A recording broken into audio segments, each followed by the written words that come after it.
വലിയൊരു പുരോഗതിയാണ് KSRTC കൈവരിക്കുന്നത്. കളക്ഷന്റെ കാര്യത്തിൽ പുരോഗതിയെ പറ്റി നിങ്ങൾ പത്രത്തിൽ വായിക്കാറുണ്ട്. പക്ഷെ അത്ഭുതകരമായ പുരോഗതിയാണ് KSRTC ജീവനക്കാർ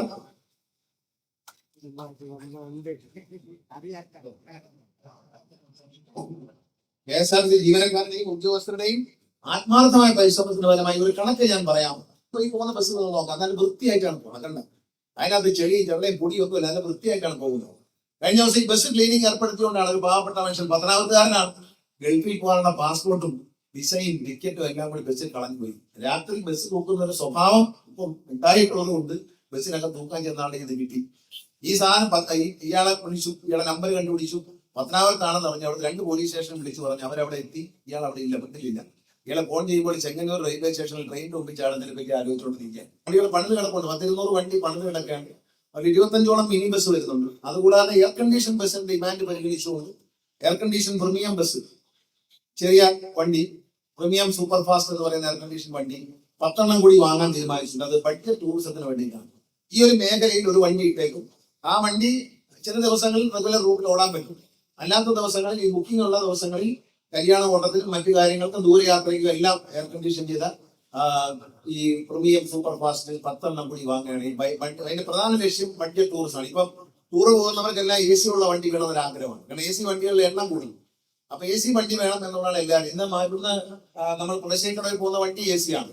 അപ്പൊ എയർ കണ്ടീഷൻ വണ്ടികൾ കൂടുതൽ വേണം എന്ന ഒരു ഇന്നത്തെ കാലാവസ്ഥയിൽ നമ്മളിപ്പം വേനലൊന്നും തുടങ്ങിയിട്ടില്ല. ജനുവരി മാസം, ഫെബ്രുവരി മാസമായിട്ടുള്ളൂ. ചൂട് സഹിക്കാൻ വയ്യ ഇരുന്നിട്ട്. അപ്പൊ അതുകൊണ്ട് യാത്രക്കാർക്ക് എയർ കണ്ടീഷൻ വണ്ടി വേണം എന്ന് പറയുന്നത് എന്തൊരു ആഡംബരമല്ല. അപ്പൊ പരമാവധി എയർ കണ്ടീഷൻ വണ്ടിയിലേക്ക് പോയി. ഇനി നമ്മള് പ്രധാന PM E-സേവ എന്നൊരു പദ്ധതിയുണ്ട്. അത് കേന്ദ്ര ഗവൺമെന്റിൽ നിന്ന് പൈസ കിട്ടും. നമ്മളും പൈസ അടയ്ക്കണം. നമ്മൾ പൈസ അടയ്ക്കുമ്പോൾ അവരും കൂടി പൈസ വന്നിട്ട് ഒരു പുതിയ പദ്ധതി വരുന്നുണ്ട്. ഈ PM E-സേവ എന്ന പദ്ധതിയിൽ ബസ് എടുക്കാൻ തീരുമാനിച്ചിട്ടുണ്ട്. 560 ബസ്സുകൾ എയർ കണ്ടീഷൻ ചെയ്ത ബാറ്ററി ബസ്സുകൾ വരും. അത് തിരുവനന്തപുരം, നെടുമങ്ങാട്, നെയ്യാറ്റിൻകര ഈ ഭാഗങ്ങൾ ഓടിക്കാനാണ് ഉദ്ദേശിക്കുന്നത്. അത് നഗരസഭയുടെ നിന്നുണ്ട്, KSRTC തന്നെയാണ്. KSRTC തന്നെ ഓടിക്കും. കേരളത്തിലെ കാസർഗോഡ് മുതൽ പാലക്കാട് ഏറ്റവും ചൂട് കൂടിയ സ്ഥലങ്ങളിലേക്ക്, അതായത് ലോക്കൽ ബസ് എയർ കണ്ടീഷൻ ആവാൻ പോവുകയാണ്. ലോക്കൽ ബസ് എയർ കണ്ടീഷൻ ആവാൻ പോവുകയാണ്. പിന്നെ മാത്രമല്ല ചില 200 കിലോമീറ്ററുള്ളത് ഓടാനാക്കുന്നില്ല. അപ്പം ആ 200 കിലോമീറ്റർ തന്നെ ഓടിയെത്താൻ പറ്റുന്ന തിരുവനന്തപുരത്ത് കൊട്ടാരക്കര അവിടെ പോയിട്ട് വരാം. രാവിലെ പോയി 1 പ്രാവശ്യം തിരിച്ചു വരാം. കാരണം 200 കിലോമീറ്റർ ഓടുകയുള്ളൂ. അത് 10 മീറ്റർ നീളമുള്ള വണ്ടിയായിരിക്കും. 8 മീറ്റർ വീതിയുള്ള ചെറിയ വണ്ടി നമുക്ക് 200 കിലോമീറ്റർ ഓടാം. അതെന്ത് ചെയ്യുന്ന വെച്ചാൽ തിരുവനന്തപുരം, നെടുമങ്ങാട് പോയി മുടിക്കാൻ പല സ്ഥലത്തേക്ക് പോകാൻ പറ്റും. അങ്ങനെ നമ്മൾ നല്ല റോഡുള്ള സ്ഥലങ്ങളിലേക്ക് ഈ ഇലക്ട്രിക് വണ്ടിക്കുള്ളപ്പോൾ കയറ്റം കയറുമ്പോൾ പിന്നെയും പൊന്മുടി കയറി പോയാൽ ബാറ്ററി അങ്ങ് പോകും പെട്ടെന്ന്. അപ്പൊ അതുകൊണ്ട് ആ പ്രശ്നങ്ങൾ നമ്മൾ പരിഹരിക്കും.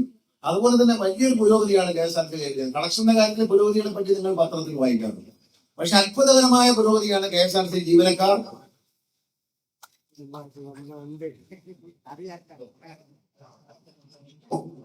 KSRTC ജീവനക്കാരുടെയും ഉദ്യോഗസ്ഥരുടെയും ആത്മാർത്ഥമായ പരിശ്രമത്തിന്റെ ഫലമായി ഒരു കണക്ക് ഞാൻ പറയാം. നമ്മൾ പല കാര്യങ്ങളിലും അച്ചടക്കം നിർബന്ധമാണ് എന്ന് പറയാറുണ്ട്. മദ്യവെച്ചുകൊണ്ട് വണ്ടി ഓടിക്കാൻ പറ്റില്ല, അതിന് കർശന നടപടി എന്നൊക്കെ പറയുന്നത് എല്ലാ ട്രേഡ് യൂണിയനും അതിനെ സ്വാഗതം ചെയ്തു. പക്ഷെ എന്നാലും ചില മുറുമുറുപ്പൊക്കെ ഉണ്ടായിരുന്നു. മാധ്യമങ്ങളിലൊക്കെ വെറുതെ പറഞ്ഞു കൊടുത്ത് അവരെ കൊണ്ട് എന്തെങ്കിലും കുഴപ്പമുണ്ടാക്കാനൊക്കെ നോക്കി. പക്ഷെ ഫലം ഞാൻ നിങ്ങളടുത്ത് പറയുന്നു. 2024 ജൂലൈ ഞാൻ ഇത് നടപ്പിലാക്കുന്നു. അന്ന് ഞാൻ മന്ത്രിയായി വന്നപ്പോഴാണ് ശ്രീ പ്രമോദ് ശങ്കറിനെ CMD ആയി നിയമിച്ചത്. അദ്ദേഹത്തിന് കൊടുത്ത നിർദ്ദേശങ്ങൾ കൃത്യമായി പാലിക്കുന്ന ഒരു ഉദ്യോഗസ്ഥനാണ്, നടപ്പിൽ വരുത്താനുള്ള കഴിവുള്ള ആളാണ്. അപ്പൊ അത് കൃത്യമായി നടപ്പിലാക്കിയപ്പോൾ 2024 ജൂലൈ മുതൽ ഡിസംബർ വരെ കേരളത്തിലെ KSRTC ബസ്സുകളുടെ അപകടത്തെ എണ്ണം 439. ഈ സംഖ്യ ഒന്ന് ഓർത്തോണം, 439. അതിൽ മേജർ ആക്സിഡൻസ്, വലിയ മേജർ ആയിട്ടുള്ള ആക്സിഡൻസ് 371, മരണം 68. ഈ ജൂലൈ മുതൽ ഡിസംബർ 2024. അതേസമയം 2025 ജൂലൈ മുതൽ ഡിസംബർ വരെ കണക്ക് ഞാൻ പറയാം. മൊത്തം മറ്റത് ടോട്ടൽ 439 ആയിരുന്നു അപകടം.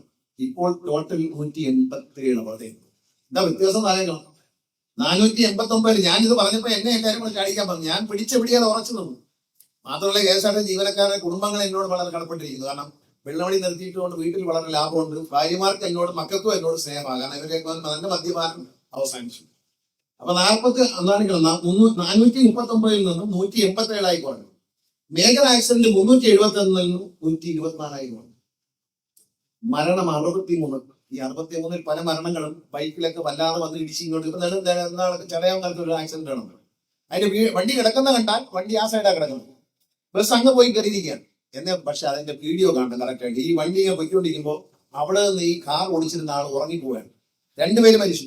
ഉറങ്ങി വന്ന് ഈ വണ്ടിയിൽ ഇടിച്ച് ഈ വണ്ടിയുടെ നിയന്ത്രണം പോയി. ഈ നിയന്ത്രണം പോയിട്ടാണ് ഈ വണ്ടി തള്ളി അങ്ങ് കൊണ്ടുവച്ചത്. കാരണം ഈ വണ്ടി ഇടത്തുവശത്ത് തന്നെയായിരുന്നു, KSRTC ബസ് ഇടത്തുവശത്ത് തന്നെയായിരുന്നു. അതിലേക്ക് വന്ന് പുതിയ വണ്ടിയാണ്, അതിലേക്ക് ഇടിച്ച് കയറുകയാണ്. ഇടിച്ച് കയറിയിട്ട് ഇത് ഓടിക്കൊണ്ടിരിക്കുകയാണ്. ഇതിന്റെ ഓടിക്കൊണ്ടുവന്ന സ്പീഡിൽ അത് തള്ളി അങ്ങോട്ട് വണ്ടി റോഡിൽ കിടക്കുന്നുണ്ടാകുന്നു. KSRTC ഇടിച്ചു തോന്നുന്നു.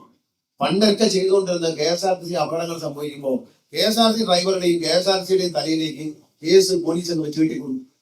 ഇപ്പൊ അങ്ങനെ അനുവദിക്കുന്നില്ല. കാരണം KSRTC ഉദ്യോഗസ്ഥന്മാർ അവിടെ എത്തി, അവിടെ നമ്മളെ CMD സ്ക്വാഡിലുള്ള ഇൻസ്പെക്ടർമാർ അവിടെ എത്തി, അവർ കർശനമായിട്ട് അവിടെ നിന്ന് സത്യസന്ധമായി കേസ് എഴുതിയിരിക്കുകയാണ്. അതുകൊണ്ട് നമുക്ക് വലിയ നേട്ടമുണ്ട്. അല്ലെങ്കിൽ എല്ലാം ഈ അപകടങ്ങളിൽ പലതും, ഈ പറഞ്ഞ അപകടങ്ങളിൽ പലതും KSRTC കുറ്റമല്ല. എങ്കിൽ പോലും KSRTC ബസ്സുമായി ഇടിച്ച് സംഭവിച്ചു എന്നുള്ളത് കൊണ്ട് മാത്രമാണ് ഞാൻ കണക്ക് വായിച്ചത്. അതുപോലെ തന്നെയാണ് ബഡ്ജറ്റ് ടൂറിസം. ബഡ്ജറ്റ് ടൂറിസം ഞാൻ മന്ത്രിയായിട്ട് വരുന്നതിന് മുമ്പ് പരമാവധി വന്നിട്ടുള്ള 1 കോടി രൂപ. 2024 കണക്ക് തന്നെ 2 കോടി രൂപ. ഇപ്പോൾ 2025 ഡിസംബറിൽ ഈ കഴിഞ്ഞ ഡിസംബർ 5,51,17,988 രൂപ 2 കോടിയിൽ നിന്ന് വന്നിരിക്കുകയാണ് ഈ കഴിഞ്ഞ ഡിസംബറിൽ. 2026 ഡിസംബർ കഴിഞ്ഞ് ജാനുവരിയിലേക്ക് കയറി. ഈ കഴിഞ്ഞ മാസം ജാനുവരിയിലേക്ക് കയറുമ്പോൾ ആദ്യമായി KSRTC 6 കോടി കടക്കുകയാണ്. ബഡ്ജറ്റ് ടൂറിസത്തിൽ മാത്രം 6,56,23,205 രൂപ. ഇതിന്റെ വ്യത്യാസം 1,05,5217 രൂപ ലാഭം, പ്രോഫിറ്റ്. അത് അത്രയും വ്യത്യാസം വരുമ്പോൾ ലാഭം, എല്ലാ ചെലവും കൊണ്ട് ലാഭം 64,50,502 രൂപ KSRTCക്ക്. പിന്നെ വേറെ ഒരു ചെലവുമില്ല, പ്രോഫിറ്റാണ്, നെറ്റ് പ്രോഫിറ്റാണ്. അപ്പൊ KSRTC എന്തുകൊണ്ടാണ് വളരുന്നതെന്ന് മനസ്സിലായി. എല്ലാം കണക്കുകളുണ്ട്. കള്ളത്തരമൊന്നും പറയേണ്ട കാര്യമില്ല, വളരെ കൃത്യമായ കണക്കുകളാണ്. ശബരിമല വന്നപ്പോൾ ചെലവ് പറഞ്ഞു കളക്ഷൻ കൂടി 13 കോടിയായി പറഞ്ഞു. മണ്ഡലകാലമല്ലേ, മണ്ഡലകാലം കഴിഞ്ഞും പോയി 11 അല്ലേ 12 വരെ പോയി. മണ്ഡലകാലത്തിൽ നമുക്ക് വന്ന വ്യത്യാസം ഈ ശബരിമല സീസണിൽ കഴിഞ്ഞ ശബരിമല സീസണേക്കാൾ 2,65,00,000 രൂപ കൂടുതൽ കിട്ടി. അത് ഈ സീസൺ മുഴുവൻ കൂടിയാണ്. ഒരൊറ്റ ദിവസം KSRTC ഏതാണ്ട് 13 കോടിയിലേക്ക് എത്താൻ ജീവനക്കാർക്ക് കഴിഞ്ഞു എന്ന് പറയുന്നത് അവരുടെ നേട്ടമാണ്. അതിനെ കുറച്ച് കാണാൻ നമ്മൾ ശ്രമിക്കരുത്. അപ്പൊ നമ്മൾ അത്തരം കാര്യങ്ങളിൽ KSRTC വന്നിട്ട് അച്ചടക്കം. ബസ് സ്റ്റേഷൻ തന്നെ നോക്കാം. ഞാനിപ്പോ വന്നപ്പം ഒരു മുട്ടായി തന്നു, അതിന്റെ തോന്നിട നോക്കിയിട്ട് അവിടെ കൂടെ കണ്ടില്ലേ, ഞാൻ അപ്പം തന്നെ പറഞ്ഞു കൂടെ വാങ്ങിച്ചു വയ്ക്കണം. കാരണം വേസ്റ്റിടാൻ സ്ഥലം കൊടുക്കണ്ടേ, വേസ്റ്റിടാൻ സ്ഥലം കൊടുത്തില്ലെങ്കിൽ ആളുകൾ വഴിയിലെടുക്കും. അപ്പൊ കുറച്ച് അധികം കൂടുതൽ സ്പോൺസർ ചെയ്ത് വയ്ക്കണമെന്ന് പറഞ്ഞവിടെ. കാരണം അതായത് ഇടണ്ടേ, എവിടെയാണ് ഇടണ്ടെന്ന് അറിയണ്ടേ. അപ്പൊ അത്തരത്തിൽ KSRTC ബസ്സുകൾ, അതാണ് ഇപ്പൊ ഈ പോകുന്ന ബസ്സുകൾ നോക്കാം, നല്ല വൃത്തിയായിട്ടാണ് പോകുന്നത്. കണ്ട അതിനകത്ത് ചെളിയും ചെള്ളയും പൊടിയൊന്നും ഇല്ല, നല്ല വൃത്തിയായിട്ടാണ് പോകുന്നത്. കഴിഞ്ഞ ദിവസം ഈ ബസ് ക്ലീനിങ് ഏർപ്പെടുത്തിയോണ്ടാണ് ഒരു പാവപ്പെട്ട മനുഷ്യൻ, പത്തനാപുരത്തുകാരനാണ്, ഗൾഫിൽ പോകാനുള്ള പാസ്പോർട്ടും വിസയും ടിക്കറ്റും എല്ലാം കൂടി ബസ്സിൽ കളഞ്ഞു പോയി. രാത്രി ബസ് തൂക്കുന്ന ഒരു സ്വഭാവം ഇപ്പം ഉണ്ടായിട്ടുള്ളത് കൊണ്ട് ബസ്സിനൊക്കെ തൂക്കാൻ ചെന്നാണ് ഇത് കിട്ടി. ഈ സാധനം ഇയാളെ വിളിച്ചു, ഇയാളെ നമ്പർ കണ്ടുപിടിച്ചു, പത്തനാപുരത്താണെന്ന് പറഞ്ഞു. അവിടെ 2 പോലീസ് സ്റ്റേഷൻ വിളിച്ചു പറഞ്ഞു, അവരവിടെ എത്തി. ഇയാൾ അവിടെ ഇല്ല, വീട്ടിലില്ല. ഇയാളെ ഫോൺ ചെയ്യുമ്പോൾ ചെങ്ങന്നൂർ റെയിൽവേ സ്റ്റേഷനിൽ ട്രെയിനിന്റെ മുമ്പിൽ ചാടുന്നതിനെ ആലോചിച്ചുകൊണ്ടിരിക്കുക.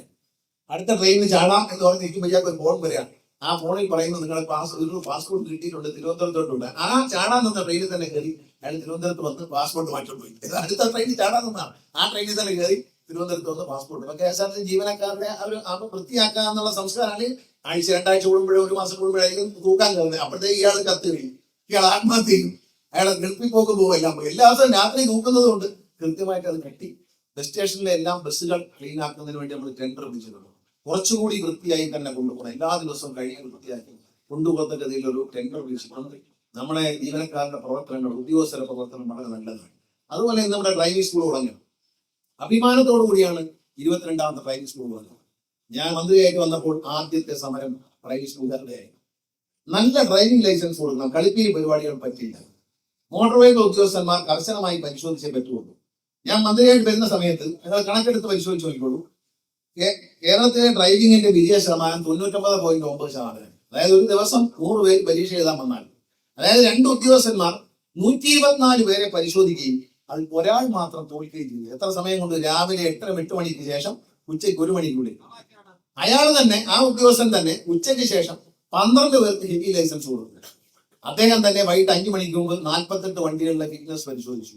എന്തൊരു വൈദഗ്ധ്യം! 1000 കയ്യിലുള്ള കാർത്തികീരാർജുനൻ എന്ന് പറയുന്ന അസുരന് പോലും കഴിയാത്ത ഒരു ടെക്നോളജിയാണ് ഉപയോഗിച്ചത്. അതങ്ങ് മാറി കർശനമായി 40 പേർക്ക് ടെസ്റ്റ് ഉള്ളൂ എന്ന് തീരുമാനിച്ചു. അതിനെതിരെ ഡ്രൈവിംഗ് സ്കൂളുകാർ കോടതിയിൽ പോയി. ബഹുമാനപ്പെട്ട ഹൈക്കോടതി പറഞ്ഞു അത് മതി, അപ്പൊ എന്താണ് സ്ഥിതി? ഇന്ത്യയിലെ ശരാശരി അല്ല, കേരളത്തിലെ ശരാശരി ഒരു ദിവസം ജയിക്കുന്നവരുടെ എണ്ണം 48% മുതൽ 52% അപ്പൊ നല്ല ലൈസൻസ് ആണ് പുറത്തു വരുന്നത്. അതിൽ ബഹുഭൂരിപക്ഷവും ജയിക്കുന്നത് 88, 90%, 96% വരെ വിജയം KSRTC ട്രെയിനിങ് സ്കൂളിൽ പഠിക്കുന്ന കുട്ടികൾക്കാണ് എന്ന് അഭിമാനത്തോടെ പറയാൻ കഴിയും. അന്ന് ഞാൻ വന്നപ്പോൾ പറഞ്ഞത് വലിയ നഷ്ടമാണ്, ഈ മന്ത്രി ഒരു ദുഷ്ടനാണ്, അതുകൊണ്ട് ഞങ്ങളെ ദ്രോഹിക്കുകയാണ്, ഞങ്ങൾ കുഴിയെടുത്ത് അതിനകത്ത് കിടന്നു. തിരുവനന്തപുരത്ത് ഒരു ട്രെയിനിങ് സ്കൂളിന്റെ ഉടമ കുഴിയെടുത്ത് അതിനകത്ത് കിടന്നു. പിന്നെ കഞ്ഞി വെച്ച് കുടിക്കുന്നു. അപ്പൊ ഞാൻ സ്ഥലത്തില്ലായിരുന്നു, ഇന്തോനേഷ്യയിൽ ഇരിക്കുകയായിരുന്നു. അവിടെ വെച്ച് ഞാൻ കണ്ടു. അവിടെ ഞാൻ ഉണ്ടായിരുന്നെങ്കിൽ ഞാനോട് അവരോട് ഇച്ചിരി കഞ്ഞി കുടിച്ചാൽ, ഞാൻ ഏത് നേരവും കഞ്ഞി കുടിക്കുന്നതാണ്. അപ്പൊ അതുകൊണ്ട് അവരെ കഞ്ഞിയെല്ലാം വെച്ച് കുടിച്ചപ്പോ ഞാൻ ഒരു ദിവസം പ്രമോദ് സെന്ററിനോട് ചോദിച്ചു, പ്രമോദേ നമുക്കൊരു ട്രെയിനിങ് സ്കൂൾ തുടങ്ങിയാലോ, നമുക്ക് ട്രെയിനിങ് സെന്ററൊക്കെ ഉണ്ട് നേരത്തെ. അവൻ പറഞ്ഞു സാർ നമുക്ക് തുടങ്ങാം. പിന്നെ കാണുന്ന പ്രമോദ് 2-3 ദിവസം കഴിഞ്ഞപ്പോ നമ്മുടെ സലീം ഒക്കെ ആയിട്ട് ഇരുന്ന് ആലോചിച്ചിട്ട് 10 ട്രെയിനിങ് സ്കൂളിന്റെ പ്രപ്പോസലുമായിട്ടാണ് വരുന്നത്. ആ നിമിഷം ഞാൻ തീരുമാനിച്ചു 10 തുടങ്ങാൻ തീരുമാനിച്ചു. അങ്ങനെ 10 തുടങ്ങാൻ ഇരിക്കുമ്പോഴാണ് എല്ലാ MLA-മാരും സമീപിക്കണം, ഞങ്ങൾക്ക് ട്രെയിനിങ് സ്കൂൾ വേണം, ഞങ്ങൾ എല്ലാ സൗകര്യം ചെയ്തു തരാം. അങ്ങനെ MLA-മാരെ കൂടി സഹായം, ഇവിടുത്തെ മിനിസ്റ്ററുടെ കൂടി സഹായത്തോടുകൂടിയാണ് നമ്മൾ ഇത് സ്റ്റാർട്ട് ചെയ്യുമ്പോൾ അവര് MLA-മാർ പലരും ഫണ്ട് മാറ്റി വെച്ചു, ഗ്രൗണ്ട് ശരിയാക്കി തന്നു. അങ്ങനെ 22 എണ്ണം പൂർത്തിയാക്കി. അടുത്ത MLA-മാരെ സമ്മർദ്ദം കൊണ്ട് തന്നെ ഒരു 2 മാസത്തിനുള്ളിൽ 31 ഡ്രൈവിംഗ് സ്കൂളായി ഇത് മാറും. 31 ഡ്രൈവിംഗ് സ്കൂളായി. ഈ ഡ്രൈവിംഗ് സ്കൂളിന്റെ അപ്പൊ നഷ്ടമാണെന്ന് പറഞ്ഞല്ലോ. നമ്മൾ പുതിയ കാർ നിങ്ങൾ കണ്ടാണ്, പുതിയ സിമുലേറ്റർ, അതിന് 6 ലക്ഷം രൂപയുമായി വിലയുണ്ട് ആ സാധനം. പിന്നെ മറ്റ് ഉപകരണങ്ങളെല്ലാം പരിചയപ്പെടുത്താനുള്ള സാധനങ്ങൾ KSRTC ചെയ്തുകൊണ്ട് വന്നിട്ടുണ്ട്. എഞ്ചിനുണ്ട് പഠിപ്പിക്കാൻ, എല്ലാം കാണിച്ചു കൊടുത്താണ് പഠിപ്പിക്കുന്നത്. ക്ലാസ് മുറിയുണ്ട്, എയർ കണ്ടീഷൻ ചെയ്ത ക്ലാസ് മുറിയുണ്ട്. ഇതെല്ലാം ചേർത്തിട്ട് നമ്മൾ ചെലവാക്കിയിട്ടും ഈ ചെലവെല്ലാം വെച്ച് മിക്കവാറും ജീവനക്കാർ KSRTC ജീവനക്കാർ അവരെ ശമ്പള സ്കെയിൽ വെച്ച് നോക്കിയിട്ട്, മറ്റേ 1 രൂപ 2 രൂപ 100 രൂപ 200 രൂപയും കൊടുത്ത് ഡ്രൈവിംഗ് സ്കൂളിൽ പഠിപ്പിക്കുന്ന പോലെയല്ല, ശമ്പളം കൊടുത്തിട്ടും കഴിഞ്ഞ മാസം വരെ ഡ്രൈവിംഗ് സ്കൂളിന്റെ ലാഭം 2,87,00,000 രൂപയാണ് നിങ്ങൾ ആലോചിക്കണം. അപ്പം കഞ്ഞി വെക്കാൻ വകയില്ല എന്ന് പറഞ്ഞ് വെറുതെ കൊത്ത വണ്ടി, ജാമ്പോന്റെ കാലത്തുള്ള കൊത്ത വണ്ടിയും കൊണ്ടുവന്നിട്ട് അതിനകത്ത് ഡ്രൈവിംഗ് പഠിപ്പിച്ച് ഇപ്പൊ എന്ത് പറ്റി? എല്ലാ ഡ്രൈവിംഗ് സ്കൂളുകാരും പുതിയ വണ്ടി വാങ്ങിക്കാൻ തുടങ്ങി. KSRTC വാങ്ങിച്ചപ്പോൾ അവരും പുതിയ വണ്ടികൾ വാങ്ങാൻ തുടങ്ങി. അവര് പറയുന്ന 26 കൊല്ലം മുമ്പ് മാരുതി കമ്പനി ഉണ്ടാക്കിയ വണ്ടികൾ ഉപയോഗിക്കാൻ സമ്മതിക്കണം. 84-ൽ മാരുതി വന്ന കാലത്തുള്ള വണ്ടി ഉപയോഗിക്കാൻ സമ്മതിക്കണമെന്നാണ് പറയുന്നത്. കോടതിയെ സമീപിക്കും, കോടതി അതെല്ലാം തള്ളിക്കളഞ്ഞു. അതായത് ഇന്ത്യയിൽ ഉദാഹരണം പറയാം, കയ്യിൽ ഗിയറുള്ള വണ്ടി ഇപ്പോൾ ഇല്ല ഇന്ത്യയിൽ. കഴിഞ്ഞ 10 വർഷത്തിനുള്ളിൽ, കഴിഞ്ഞ 12 വർഷത്തിനുള്ളിൽ ഇന്ത്യയിൽ കയ്യിൽ ഗിയറുള്ള വണ്ടി മാനുഫാക്ചർ. പക്ഷെ ഇവർ പറയുന്ന കയ്യിൽ ഗിയറുള്ള M50 എന്ന് പറയുന്ന പഴയ വണ്ടി, അതിൽ ഡ്രൈവിംഗ് പഠിക്കാൻ സമ്മതിക്കണം, 8 എടുക്കാൻ സമ്മതിക്കണം. അപ്പൊ ഒന്നുകിൽ ഓട്ടോമാറ്റിക് ഗിയറുള്ള വണ്ടികൾ, മറ്റൊന്ന് ബുള്ളറ്റ് മോട്ടോർ സൈക്കിളുകൾ, കാലുകൊണ്ട് ഗിയർ മാറുന്ന വണ്ടികൾ. ഇതാണ് ഇപ്പോഴുള്ളത്. അതൊക്കെ എതിർത്തെങ്കിലും അതിനെല്ലാം ബഹുമാനപ്പെട്ട ഹൈക്കോടതി പോവുകയും അവിടെ നിന്ന് ഹൈക്കോടതി അതെല്ലാം തള്ളിക്കളയുകയും അതിന്റെ അടിസ്ഥാനത്തിൽ ഇപ്പൊ നല്ല ഡ്രൈവിംഗ് ടെസ്റ്റാണ്. ഞാൻ അന്ന് പറഞ്ഞു, പല പ്രതിഷേധം വന്നപ്പോൾ ബഹുമാനപ്പെട്ട മുഖ്യമന്ത്രി ശ്രീ പിണറായി വിജയനെ ഞാൻ നേരിൽ കണ്ടു. അദ്ദേഹത്തോട് ഞാൻ പറഞ്ഞു, CM ഒരു പ്രശ്നമുണ്ട്, ഇത് വലിയ ശക്തിയായിട്ട് സമരം ചെയ്യുകയാണ്. ഞാൻ എന്റെ ഉദ്ദേശം നല്ല കൃത്യതയുള്ള ലൈസൻസ് കൊടുക്കുക എന്നുള്ളതാണ്. അപ്പൊ അദ്ദേഹം കുറച്ച് ആലോചിച്ചിട്ട് പറഞ്ഞു, എന്ത് പ്രശ്നം ഉണ്ടായാലും നല്ല ലൈസൻസ് കൊടുത്താൽ മതി. റോഡ് അപകടങ്ങൾ വല്ലാതെ വർദ്ധിക്കുകയും റോഡിലെ മരണങ്ങൾ വല്ലാതെ വർദ്ധിക്കുകയും ചെയ്യുന്നതുകൊണ്ട് ഏറ്റവും നിലവാരമുള്ള ലൈസൻസ് നമ്മുടെ സ്റ്റേറ്റിൽ കൊടുത്താൽ മതി എന്ന് അദ്ദേഹം എനിക്ക് ഉറപ്പ് തന്നു. ആ ഉറപ്പിന്റെ ബലത്തിലാണ് ഞാൻ ഇത് ചെയ്തത്. അത് ചെയ്തുകൊണ്ട് വലിയ ഗുണമുണ്ട്. ഞാൻ പറഞ്ഞല്ലോ, KSRTC മദ്യപാനം നടത്തി ഡ്രൈവർമാർക്ക് ട്രെയിനിങ് കൊടുക്കുകയും എല്ലാ ഡിപ്പോകളിലും CMD നേരിട്ട് ബന്ധപ്പെട്ട് ഇവിടെ ഒരു റിവ്യൂ കമ്മിറ്റി ഉണ്ട്. ഓരോ സ്ഥലത്തും എങ്ങനെയാണ് വണ്ടി ഇടിച്ചിട്ടുണ്ടോ, എന്താണ് ഇടിയുടെ കാരണം, എന്ത് സംഭവിച്ചു, അങ്ങനെ റിവ്യൂ കമ്മിറ്റി ഉണ്ട്. ഡ്രൈവർമാർക്ക് ട്രെയിനിങ് ഉണ്ട്, ഇതെല്ലാം കൊടുക്കുന്നു. KSRTC 1000 ഡ്രൈവർമാർക്കും കണ്ടക്ടർമാർക്കും ഇപ്പൊ ട്രെയിനിങ് കൊടുത്തുകൊണ്ടിരിക്കുകയാണ്. 1000 പേർക്ക് പല ഭാഗത്തായിട്ട്. മിനിസ്ട്രിയിലെ സ്റ്റാഫിന് കമ്പ്യൂട്ടറുമായി ബന്ധപ്പെട്ട ട്രെയിനിങ് കൊടുക്കുകയാണ്. KSRTC total computerisation. ഇവിടെ ഇപ്പോൾ എന്റെ അടുത്ത് ഈ ബുക്ക് എന്ന് പറയുന്നത് എനിക്കിപ്പോ എനിക്ക് തന്നാണ് വായിക്കാൻ വേണ്ടി. ഇത് KSRTCയുടെ സമ്പൂർണ്ണ ഡിജിറ്റലൈസേഷനിൽ എന്തൊക്കെ ചെയ്തു, അതിന്റെ റിസൾട്ട് എന്താണ് എന്ന് കാണിക്കുന്നത്, ഇത് പ്രസിദ്ധീകരിക്കുന്നതിന്റെ ഒരു കോപ്പി എനിക്ക് തന്നാണ് വായിച്ചു നോക്കാൻ വേണ്ടിയിട്ട്. ഇത്രയും കാര്യങ്ങൾ ഡിജിറ്റലൈസേഷന്റെ ഭാഗമായിട്ട് ചെയ്യാൻ കഴിഞ്ഞു. KSRTCയുടെ വണ്ടികൾ ഓരോന്നും ഓടുന്നത്, ഇവിടെ പോകുന്ന ഈ വണ്ടി തിരുവനന്തപുരത്ത് MDയുടെ ചീഫ് ഓഫീസിൽ ഇരുന്ന് കൺട്രോൾ റൂമിൽ കാണാൻ പറ്റും. ഈ വണ്ടി എത്ര സ്പീഡിൽ പോകുന്നു, ഈ വണ്ടിയുടെ കണ്ടക്ടറിന്റെ കയ്യിലെ ടിക്കറ്റ് മെഷീനിൽ എത്ര ടിക്കറ്റ് കിട്ടും, ഇത് എത്ര ഇവിടെ ഇങ്ങനെ മൂവ് ചെയ്ത് പോകുന്ന കാണാം, മാപ്പിൽ കാണാം മൂവ് ചെയ്യുന്നു. അങ്ങനെ ഓരോ വണ്ടികളും, ഈ പോകുന്ന ഓരോ വണ്ടികളും എവിടെ കിടക്കുന്ന വണ്ടി വെറുതെ കിടക്കാണോ, സ്റ്റാൻഡിൽ കിടക്കാണോ, ഓടുകയാണോ, അടുത്തടുത്ത് പോവുകയാണോ, ഇതെല്ലാം കണ്ടുപിടിക്കുകയാണ്. അപ്പൊ AI അസിസ്റ്റഡ് ആയിട്ടുള്ള ഒരു സോഫ്റ്റ്വെയർ വരും. ആ സോഫ്റ്റ്വെയർ വന്നു കഴിഞ്ഞു. അതിന്റെ അടിസ്ഥാനത്തിൽ ഇനി കമ്പ്യൂട്ടർ തീരുമാനിക്കും വണ്ടി എപ്പോ പോകണം. ഈ വണ്ടി പോയി കഴിഞ്ഞാൽ അടുത്ത വണ്ടി ഇത്ര സമയം കഴിഞ്ഞ് വിടാൻ പാടുള്ളൂ എന്ന് കമ്പ്യൂട്ടർ പറയും. അങ്ങനെ വലിയ മാറ്റമാണ് KSRTC മുന്നോട്ട് വെച്ചിരിക്കുന്നത്. പക്ഷേ ഇന്ത്യയിൽ ഏറ്റവും വലിയ ഡിജിറ്റലൈസേഷൻ നടപ്പിലാക്കിയ ട്രാൻസ്പോർട്ട് കോർപ്പറേഷനായി കേരള സർക്കാർ മാറി. KSRTC ഇന്ന് ഇന്ത്യയിൽ റണ്ണിംഗ് പ്രോഫിറ്റിൽ, അതായത് ഇന്നത്തെ ചെലവും വരവും വെച്ച് നോക്കിയാൽ റണ്ണിംഗ് പ്രോഫിറ്റിൽ ഓടുന്ന ഒരേ ഒരു ട്രാൻസ്പോർട്ട് കോർപ്പറേഷൻ കേരള ട്രാൻസ്പോർട്ട് കോർപ്പറേഷനാണ്.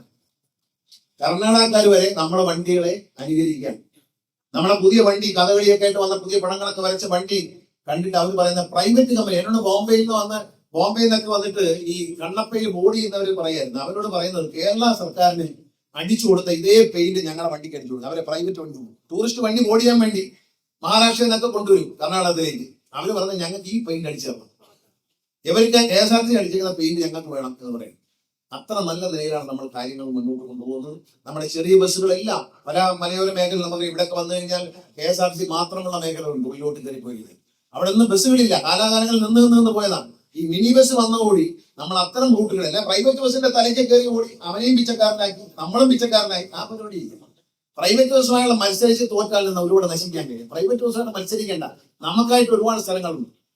അവിടേക്ക് ജനങ്ങൾ അവിടെ താമസമുണ്ട്, അവർക്ക് യാത്രയ്ക്ക് യാതൊരു സൗകര്യവുമില്ല, ജീപ്പില്ല, സ്കൂട്ടറില്ല, ഓട്ടോറിക്ഷയ്ക്ക് ഒരുപാട് പൈസ കൊടുക്കണം, നടന്നു പോകേണ്ട സ്ഥിതിയുണ്ട്. എല്ലാവരും സ്വന്തമായി സ്കൂട്ടർ വാങ്ങിക്കേണ്ടി വന്നു.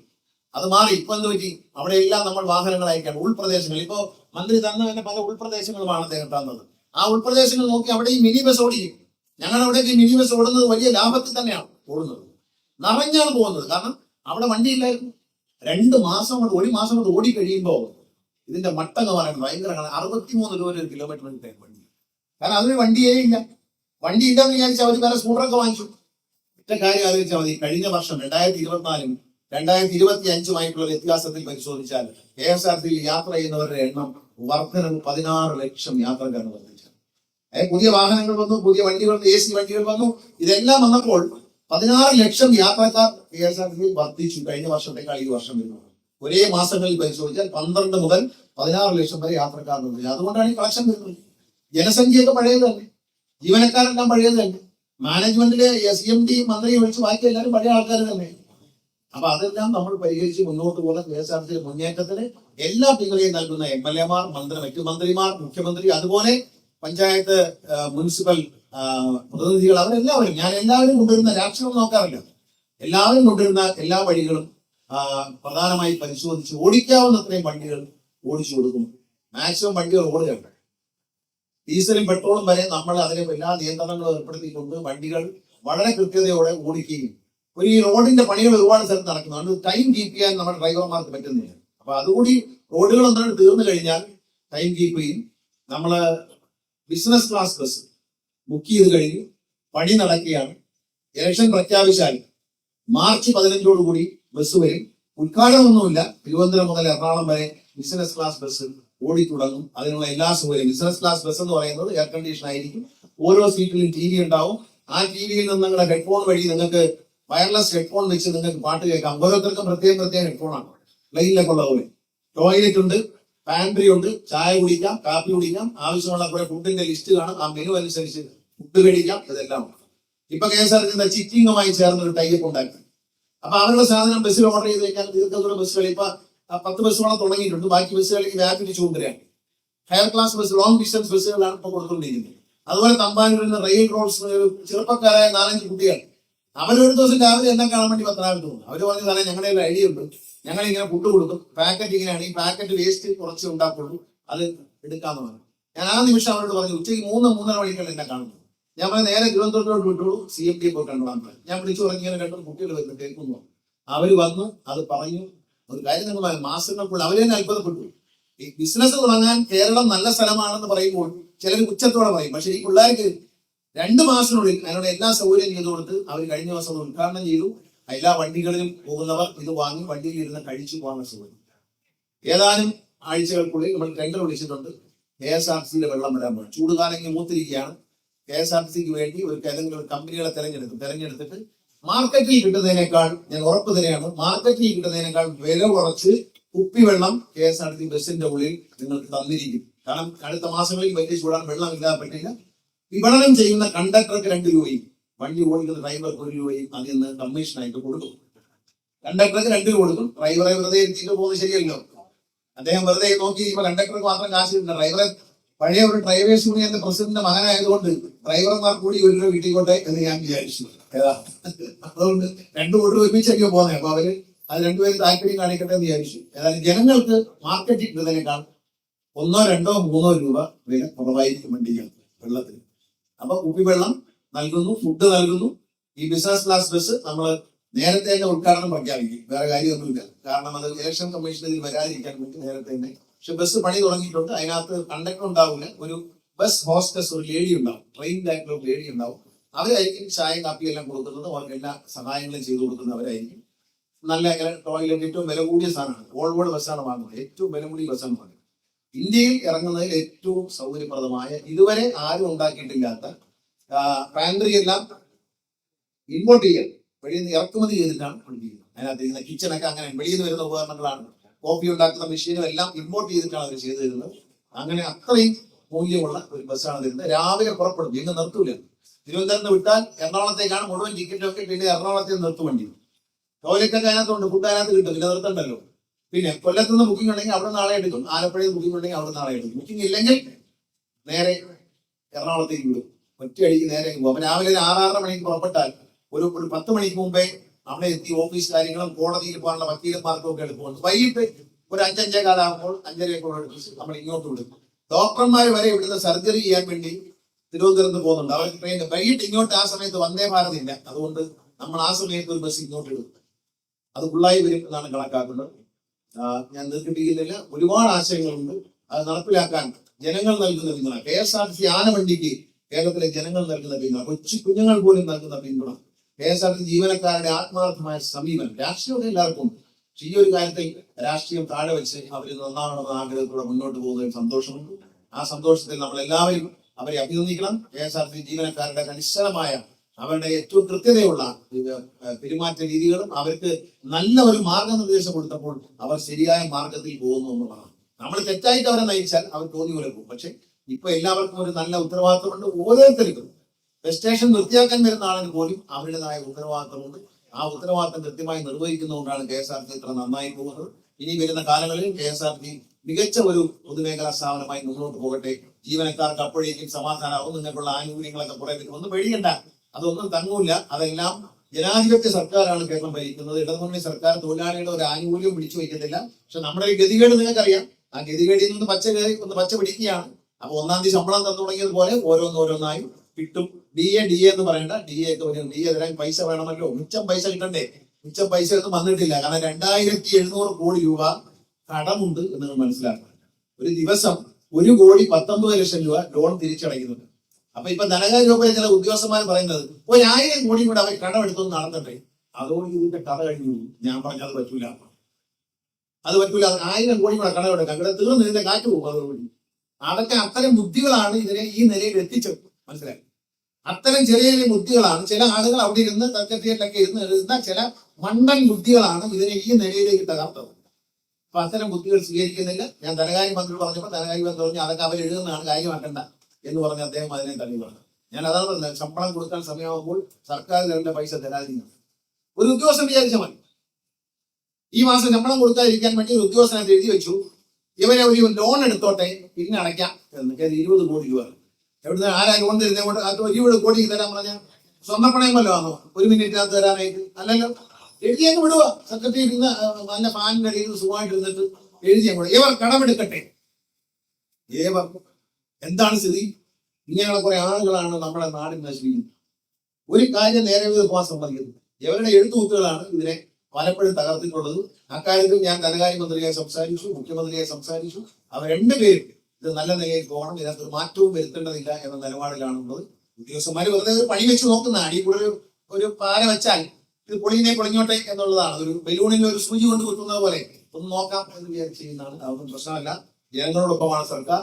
ജനങ്ങളുടെ ആദ്യത്തിൽ എന്നുള്ള അത്രയും ബസ്സുകൾ ഓടിക്കുന്നുണ്ട്. തൊഴിലാളികൾക്ക് ശമ്പളം കൃത്യമായി നൽകുന്നുണ്ട്. 1-ാം തീയതി നൽകുന്നുണ്ട്, ചില മാസങ്ങളിൽ 31-ാം തീയതി നൽകുന്നുണ്ട്. പുറകെ വരാനുള്ള എല്ലാ ആനുകൂല്യങ്ങളും വന്നു ചേരും.